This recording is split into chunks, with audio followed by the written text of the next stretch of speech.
So let us now complete more sums of this exercise 5.2. Question number 13. How many 3-digit numbers are divisible by 7? Divisible by 7, ये हमको बताना है. तो 3-digit numbers कहाँ से start होते हैं? 100 से, 101, 102 एंड सो ऑन. और लास्ट 3-digit नंबर कौन सा है? 999, 998, 997. तो ये सारे 3-digit नंबर्स हैं. 100 से स्टार्ट होंगे, 999 पे ख़त्म होते हैं. अब हमको बताना है कि इसमें कितने नंबर्स हैं जो 7 से डिविजिबल है. तो हमको क्या करना होगा? स्टार्टिंग का 3-digit नंबर ढूंढना होगा जो 7 से डिविजिबल है, और सबसे लास्ट वाला एंडिंग वाला नंबर ढूंढना होगा जो 7 से डिविजिबल है. पहला टास्क ये करना होगा. बहुत सिंपल है. उसके लिए हम लोग क्या करेंगे? जो पहला 3-digit नंबर है 100, उसको हम लोग डिवाइड करेंगे 7 के साथ. तो 7 1 ज़ा 7, 30 यहाँ पे आ जाएगा, 7 4 ज़ा 28, 2 रिमाइंडर है. तो 100 को आप क्या लिख सकते हो? Dividend is divisor into quotient plus remainder. तो 2 को हम लोग लेफ्ट साइड पे शिफ्ट कर देंगे. तो 98 इज इक्वल टू 7 इंटू 14. इसमें से क्या समझ में आ रहा है आपको? कि 98 7 से डिविजिबल है, क्योंकि 7 98 का फैक्टर है. यहाँ पे रिमाइंडर 0 आएगा जब आप 98 को 7 से डिवाइड करोगे. सी आगे आप प्लस 0 लिख सकते हो. रिमाइंडर 0 मतलब 7 98 का फैक्टर है. ये 98 7 से डिविजिबल है. तो जस्ट अगला नंबर कौन सा होगा जो 7 से डिविजिबल होगा? 98 से जस्ट आगे. तो आप क्या करो? 98 में प्लस 7 कर दो, क्योंकि आप 7 7 7 के स्टेप्स में आगे जाओगे तो आपको वो नंबर्स मिलते जाएंगे जो 7 से डिविजिबल है. तो 98 2-digit नंबर है जो 7 से डिविजिबल है. 98 में 7 ऐड करेंगे तो यहाँ पे क्या आ जाएगा? 105. तो पहला 3-digit नंबर जो 7 से डिविजिबल है वो है 105. सेम यही लॉजिक लगा के हम लोग लास्ट का 3-digit नंबर निकालेंगे जो 7 से डिविजिबल है. तो हम लोग फिर लेट्स से ये जो लास्ट मोस्ट 999, इसको हम लोग 7 से डिवाइड करेंगे. तो 7 1 ज़ा 7, यहाँ पे आएगा 2, यहाँ पे आएगा 9 कैरी. सो 7 4 ज़ा 28, यहाँ पे आएगा 19, 7 2 ज़ा 14. तो यहाँ पे आएगा 5. Remainder is 5. तो आप क्या लिखोगे? 999 can be written as 7 divisor into quotient plus remainder. Remainder is 5. मतलब 999 भी 7 से एग्जैक्टली डिविजिबल नहीं है. 5 को हम लोग लेफ्ट साइड पे शिफ्ट करेंगे. तो 994 is equal to 7 into 142 plus 0. क्या समझ में आया यहाँ से? कि जब आप 9994 को 7 से डिवाइड करोगे, कोशेंट आएगा 142, रिमाइंडर आएगा 0. मतलब लास्ट 3-digit नंबर जो है जो 7 से डिविजिबल है वो है 994. तो अब लिखते हैं इन नंबर्स को. कौन कौन से 3-digit नंबर्स है जो 7 से डिविजिबल है? तो पहला नंबर क्या मिला हमको? 105. बिल्कुल अगला नंबर क्या होगा? 105 में 7 ऐड करो, 112, फिर 7 ऐड करो, 119 एंड सो ऑन. लिस्ट चलती जाएगी. लास्ट नंबर क्या मिला हमको? 994. फाइन. तो बस हमको देखना है कि ये जो लिस्ट हमने लिखी है इसमें कितने नंबर्स है वो हमको बताना है. तो पता चल जाएगा कि कितने 3-digit नंबर्स है जो 7 से डिविजिबल है. ये पहला 3-digit नंबर, ये आखिरी वाला 3-digit नंबर है जो 7 से डिविजिबल है. सो ये क्या फॉर्म कर रहा है? देखो 7 ऐड किया, ये दूसरा 7 का डिवाइज़र मिल गया, ये दूसरा 7 का डिवाइज़र मिल गया. मतलब वो नंबर जो 7 से डिविजिबल है. ठीक है. तो first second third and so on. तो ये नंबर्स हमने कैसे बनाए? इसमें 7 ऐड किया, फिर 7 ऐड किया, फिर 7 ऐड किया. तो ये कौन सा प्रोग्रेशन फॉर्म हो रहा है? अरिथमेटिक प्रोग्रेशन है. यहाँ पे पहला टर्म ए क्या है? 105. कॉमन डिफरेंस क्या है? 7. और ये लास्ट वाला टर्म है, nth टर्म है, दिस इज Tn. हमको वही निकालना है कि ये कौन से नंबर का टर्म है इस अरिथमेटिक प्रोग्रेशन का. तो Tn का फॉर्मूला लगाएंगे. Tn is equal to 994. Tn का फॉर्मूला क्या होता है? a plus n-1 into d. So we have 994 is equal to a is 105 plus n minus 1 into D, common difference is 7। 105 को left side पे हम लोग शिफ्ट करेंगे, तो यहाँ पे क्या आएगा, इसका सब्ट्रैक्शन लगाओगे 994 minus 105, it will be n minus 1 into 7, तो इसका सब्ट्रैक्शन आएगा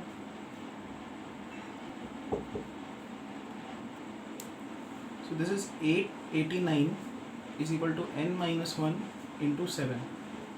889 को 7 से डिवाइड करो, you'll get 127 is equal to n minus 1, therefore n is equal to 1 को यहाँ पे शिफ्ट कर दो 128, मतलब ये 120, this is 128th term, okay, so there are 128 terms in this selection, in this group, so 3 digit numbers जो 7 से divisible है, such numbers are 128, okay।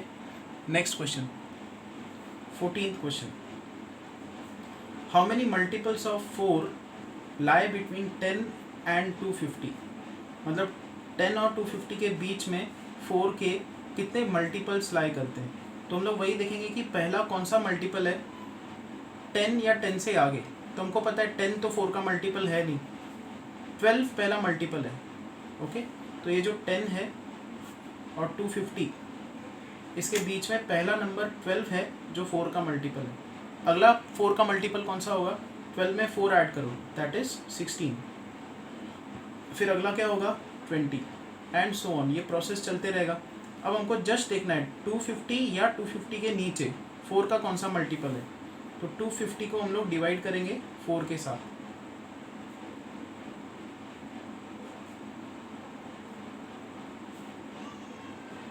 Reminder is 2, मतलब 250 तो डेफिनेटली 4 का मल्टीपल नहीं है, तो हम लोग क्या करेंगे 250 को लिखेंगे divisor into quotient plus remainder, remainder is 2, इस 2 को हम लोग लेफ्ट साइड पे शिफ्ट कर देंगे, तो 248 is equal to 4 into 62, 248 last का मल्टीपल है, तो ये सीरीज चलते जाएगी एंड 248 ये वो नंबर है लास्ट वाला 250 से जस्ट पहले जो 4 का मल्टीपल है, तो 12, 16, 20 and till 248, this forms an arithmetic progression. First term is 12, common difference is 4 and last term is 248। हमको वही बताना है कि ये जो ग्रुप है इसमें कितने टर्म्स है, तो हमको बस इसका इंडेक्स निकालना है, ये कौन से नंबर का टर्म है, ठीक है, तो Tn का फॉर्मूला लगाएंगे, यहाँ पे Tn nth टर्म है 248 which will be equal to a मतलब पहला term, a plus n minus 1 into D, common difference is 4। अब दोनों तरफ 4 से डिवाइड कर दो, 4 6 ज़ा 24, 4 2 ज़ा 8, यहाँ पे 4 3 ज़ा 12 प्लस n माइनस 1, तो 62 आएगा, 3 माइनस 1 इज 2, 2 प्लस n, और यहाँ से n का वैल्यू हमारे पास आ जाएगा 60, that is this is the 60th term, and इस ग्रुप में, इस सिलेक्शन में देयर आर 60 टर्म्स, तो 10 और 250 के बीच में 60 नंबर से जो 4 के मल्टीपल्स है या 4 से डिविजिबल है। Next is question number 15। तो हमारे पास दो अरिथमेटिक प्रोग्रेशंस दिए हुए हैं, पहला है 63, 65, 67, 63, 65, 67 एंड सो ऑन, और एक और अरिथमेटिक प्रोग्रेशन दिया है 3, 10, 7 एंड सो ऑन। हमको उन्होंने बोला है कि for what value of n are the nth terms of 2 APs equal, मतलब इसका भी कोई एक टर्म होगा आगे और इस AP का भी कोई एक टर्म होगा जो कि इक्वल होगा, ठीक है, तो कौन से नंबर का वो टर्म है जो इक्वल है। सो यहाँ पे 3, 10, 17 है, तो Tn का फॉर्मूला हम लोग यहाँ पे भी लगाएंगे, Tn का फॉर्मूला यहाँ पे भी लगाएंगे। सो nth term of this first AP is a plus n minus 1 into D, common difference is 2, and Tn का फॉर्मूला सेकेंड AP के लिए भी लगाएंगे, a plus n minus 1 into D, common difference is 7। तो कोई तो n का value है जिसके लिए इसका भी nth टर्म और इसका भी nth टर्म इक्वल बनता है, तो हम लोग इन दोनों को इक्वेट करेंगे। तो 63 plus n minus 1 into 2 is equal to 3 plus n minus 1 into 7। Equate कर दिया हमने इनका nth टर्म। अब 3 को हम लोग लेफ्ट साइड पे शिफ्ट करेंगे, 63 माइनस 3 दैट इज 60। 2 को अंदर शिफ्ट करेंगे, 2n minus 2 is equal to 7 को अंदर शिफ्ट कर देंगे, 7n माइनस 7, ये टर्म्स आएंगे। 7 को भी लेफ्ट साइड पे शिफ्ट करेंगे, तो 60 प्लस 7 दैट इज 67, यहाँ पे है minus 2 is equal to 2n को राइट साइड पे शिफ्ट करेंगे, 7n minus 2n is 5n। तो 65 इज इक्वल टू 5n ये आएगा, यहाँ से n का वैल्यू आएगा 13। मतलब इसका 13वां टर्म और इसका भी 13वां टर्म वो इक्वल बनेंगे। अब देखो 13 कोई बड़ा नंबर नहीं है, यहाँ पे 13 टर्म्स लिख के देखते हैं। देखो 63, 65, 67 ये 3 टर्म्स हो गए। अगला टर्म क्या होगा 65, 63, 65, 67। अच्छा ये इंक्रीज होते जा रहा है, तो इसका अगला टर्म क्या होगा 69, 71, 73, 75, 77, 79। कितने टर्म्स हो गए देखो 1 2 3 4 5 6 7 8 9, 81, 83, 85, 87। सो 1 2 3 4 5 6 7 8 9 10 11 12 13, 13 टर्म्स हो गए। अब इसके भी 13 टर्म्स हम लोग लिखेंगे। तो यहाँ पे मैंने लिख दिए, 7 ऐड करते गया मैं इन टर्म्स में।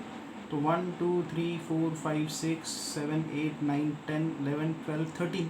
देखो 13th टर्म इसका भी 87 है और इसका भी 13th टर्म 87 है। फाइन। सो क्वेश्चन नंबर 15 का आंसर है 13। Now comes question number 16th। Determine the AP whose third term is 16. Third term is 16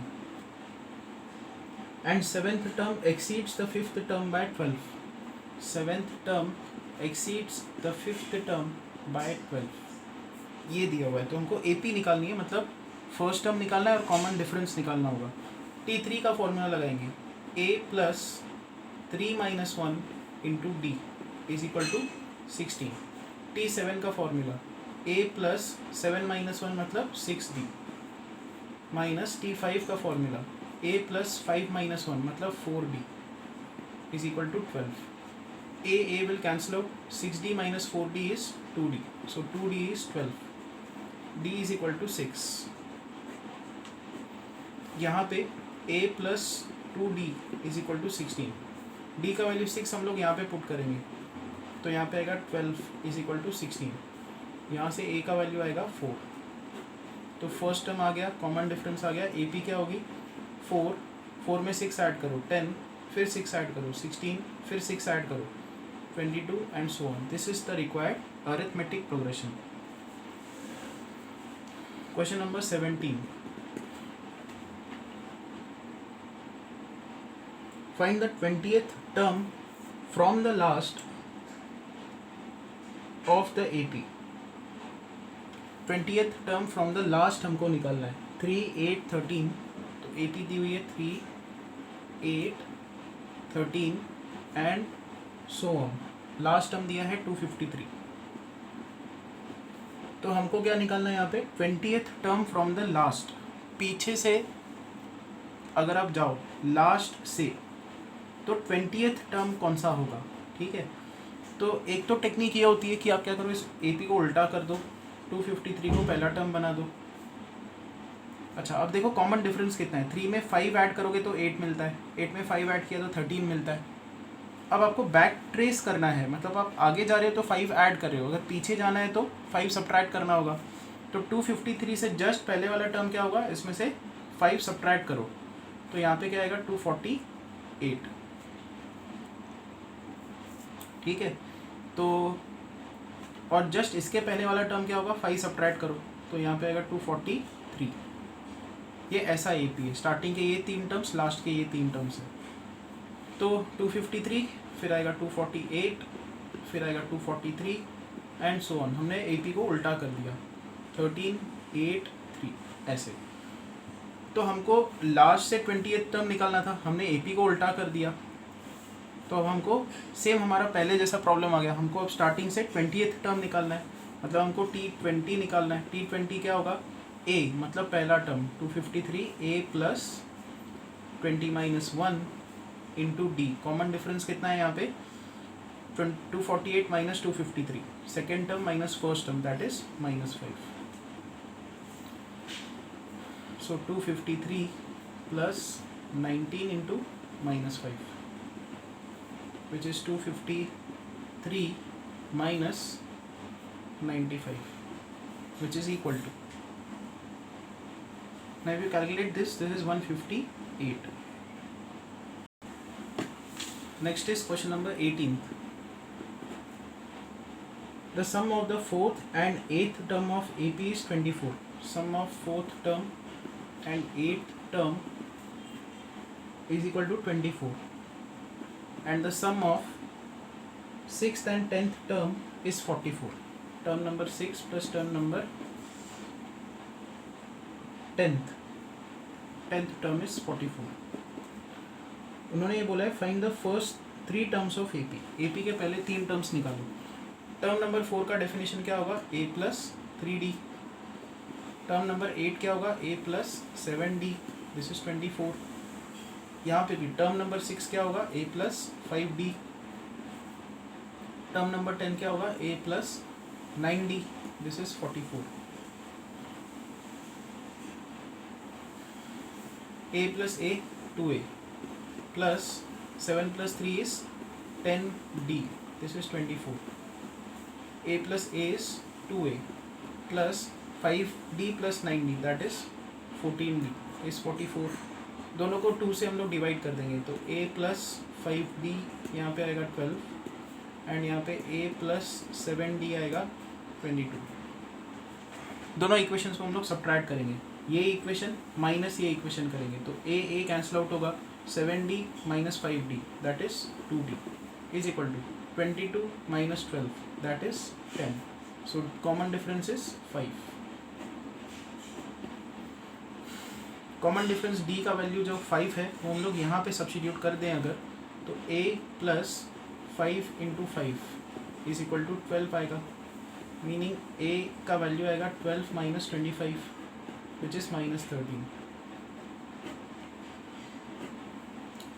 तो पहला टर्म है -13, कॉमन डिफरेंस है 5, तो AP लिखते हैं। पहला टर्म है -13, इसमें 5 ऐड करो तो यहाँ पे आएगा -8, फिर 5 ऐड करो -3, फिर 5 ऐड करो 2। तो पहले 3 टर्म्स ये है। अब आते हैं क्वेश्चन नंबर 19 पे। Subba Rao started work in 1995 at an annual salary of ₹5,000 and received an increment of ₹200 each year. In which year did his income reach 7,000। तो उन्होंने ये बोला है 1995 ईयर में उसकी एनुअल सैलरी थी 5,000। Okay, so annual salary was 5,000। 1996 में उसकी एनुअल सैलरी हुई 5,200। 200 से उसका इंक्रीमेंट हुआ एनुअली। 1997 में उसका एनुअल सैलरी होगा 5,400। तो ये प्रोसेस चलते गया, किसी तो ईयर में उसकी एनुअल सैलरी वो होने वाली है 7,000। हमको वो ईयर निकालना है। अब अगर आप ये सीक्वेंस देखो 5,000, 5,200, 5,400, this is an arithmetic progression, this is nth term. We want to find out which term it is, कौन से नंबर का ये टर्म है। तो हम लोग 7,000 पे Tn का फॉर्मूला लगाएंगे। nth term is 7,000। Tn का फॉर्मूला क्या होता है, a मतलब पहला टर्म है 5,000। 5,000 plus n-1 into D, common difference है 200। हम लोग यहाँ पे 100 से पहले डिवाइड कर देंगे, तो यहाँ पे आएगा 70 is equal to 50 plus n-1 into 2। 2 zeros हर कहीं से कट गए। 50 को लेफ्ट साइड पे शिफ्ट करेंगे तो 20 is equal to n-1 into 2, ये आएगा। डिवाइड बाय 2 कर देंगे तो 10 इज इक्वल टू n-1 आ जाएगा। यहाँ से n का वैल्यू आएगा 11। इसका मतलब ये जो 7000 है ये 11th टर्म है, 11th टर्म। अब एक ऑब्जर्वेशन हमको करनी होगी। देखो 5400 यहाँ पे है तो 5600 ये कौन से ईयर में होगा, 1998 में होगा, बराबर। अब देखो ये 1 2 3 4 ये 4th टर्म है एपी का। तो ईयर वाइज अगर आप जाओ, ईयर में कितना ऐड करना पड़ रहा है, 5 से 8 तक का जर्नी कैसे ट्रैवल होता है, 5 में 3 ऐड करने पे 8 आता है। बट ये तो 1998 में एनुअल सैलरी 5600 और ये 4th टर्म है, सो 4 के लिए आपको यहाँ पे 3 ऐड करना पड़ा। ठीक है, आप ये भी देख सकते हो, देखो ये 3rd टर्म है, T3 है। बट इसका अगर आप ईयर देखो, इसका करस्पॉन्डिंग ईयर क्या है, 1997। 5 से 1997 कैसे जाओगे, 2 ऐड करना पड़ेगा आपको। सो T3 के लिए आपको 2 ऐड करना पड़ेगा। अब आप यही लॉजिक यहाँ पे लगाओ, ये टर्म नंबर 11 है, ये जो है 7000, दिस इज T11। तो उसके लिए आपको ईयर में कितना ऐड करना पड़ेगा, 10 ऐड करना पड़ेगा, क्योंकि यहाँ पे टर्म 4 है तो हमको 3 ऐड करना पड़ रहा है, टर्म 3 है तो 2 ऐड करना पड़ रहा है, टर्म नंबर 11th है ये, तो उसके लिए हमको इधर 10 ऐड करना पड़ेगा। मतलब 1995 में अगर आप 10 ऐड करोगे 2005 ईयर में जाके उसकी जो सैलरी है 7000 होगी। This is the answer. Next is question number 20। So it's given that Ramkali saved ₹5 in the first week of a year and then increased her weekly savings by ₹1.75. If in the nth week her weekly savings become ₹20.75, find n. Okay. तो हमको ये data दिया हुआ है, first week जब हो गया, ख़त्म हो गया, तो उसके पास ₹5 सेविंग्स में थे। सेकेंड वीक जब ख़त्म हो गया तो उसके पास 5 + 1.75 उसने एक्स्ट्रा सेविंग कर दी 1.75 रुपीज़ की, that is 6.75 total saving in the second week. Third week के बाद उसका जो सेविंग्स हुआ that is 6.75 + 1.75 which is 8.5 and so on. तो उन्होंने आगे ये दिया हुआ है, if in the nth week her weekly savings become 20.75। कोई तो आगे चल के एक वीक आएगा, ठीक है, कोई तो nth वीक है जिसमें उसका जो वीकली सेविंग्स है इंक्रीज होते होते उस वीक का जो उसका सेविंग है इट बिकम्स 20.75। कौन सा वो वीक है वो हमको बताना है, ठीक है। तो nth टर्म का फॉर्मूला लगा देते हैं, 20.75 is the nth term. nth term कैसे लिया जाता है, first term a plus n-1 into D, common difference है 1.75। हम लोग थ्रू आउट 5 से डिवाइड कर देंगे, तो यहाँ पे आएगा 5 4 ज़ा 20, 5 1 ज़ा 5, 5 5 ज़ा 25, 4.15 इज इक्वल टू यहाँ पे आएगा 1 प्लस n-1 इंटू 5 3 ज़ा 15, 5 5 ज़ा 25, 0.35 आएगा यहाँ पे। अब थ्रू आउट आप 100 से मल्टीप्लाई कर दो, तो यहाँ पे आएगा 415 is equal to 100 plus n-1 into 35, ये टर्म्स आ जाएंगे। 100 को लेफ्ट साइड पे हम लोग शिफ्ट कर देंगे, तो 415 minus 100 that will give me 315। तो ये कैलकुलेशंस मैं यहाँ पे लिखता हूँ, 315 is equal to n-1 into 35। तो यहाँ से n-1 की वैल्यू क्या होगी, 315/35। ये दोनों 5 से डिविजिबल है, सो 5 6 ज़ा 30, 5 3 ज़ा 15, 5 7 ज़ा 35, 7 9 ज़ा 63। n-1 का वैल्यू है 9, तो n का वैल्यू क्या होगा 10। कहने का मतलब first second third and then in the 10th week her savings would be 20.75, तो n इज इक्वल टू 10। तो यहाँ पे जाके हमारा जो एक्सरसाइज है वो फिनिश होता है। इसके बाद हम लोग अगला कंसेप्ट देखेंगे, that is first sum of first n terms of AP।